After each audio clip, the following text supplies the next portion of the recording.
Presented by Prince Raja Official. एक बार बोलिए हाथ उठाकर लक्ष्मी मैया की जय।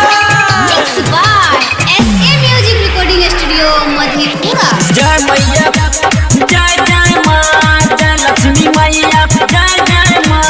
सिंगिंग बाय प्रिंस राजा हे भौजी आई दिवाली करो घर दुआर, ओई कचरा ई सब के निकालो पकड़, सुतले रहो कि साफो करबो। हे भौजी आई दिवाली करो घर दुआर, ओई कचरा ई सब के निकालो पकड़। लगबै छिया चरने पर दिया तू बाजो, लक्ष्मी मैया के घर वाला बदली दर के जूते जूते मार। लक्ष्मी मैया के घर वाला बदली दर के जूते जूते मार। ए भौजी आई दिवाली कर घर दुआर, ओई कचरा ई सब के निकाल बदल। लगबै छिया चरने तर दिया सगरे बाजो, लक्ष्मी मैया के घर वाला बदली दर के जूते जूते मार। लक्ष्मी मैया के घर वाला बदली दर के जूते जूते मार। DJ Sunny singing by Prince Raja. Lakshmi मैया के घर वाला बदली दर के जूते जूते मार। सुबह दिन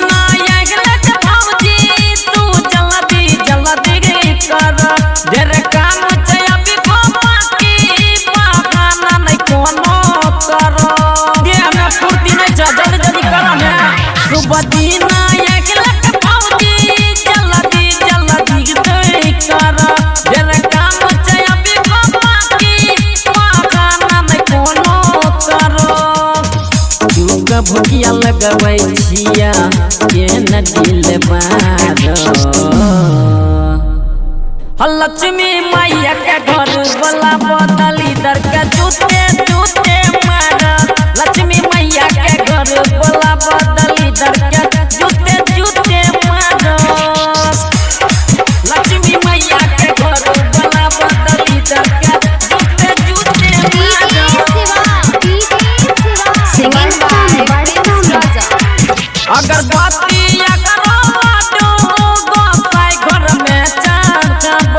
हमू चलबै फूका पाती, भैया के जल्दी बोला बहो।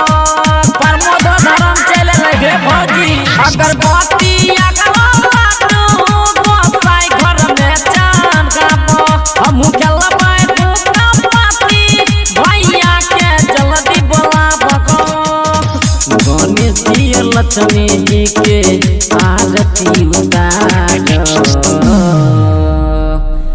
लक्ष्मी मैया के घर वाला बदली दर के जूते जूते मार। लक्ष्मी मैया के घर वाला बदली दर के जूते जूते मार। Presented by Prince Raja Official.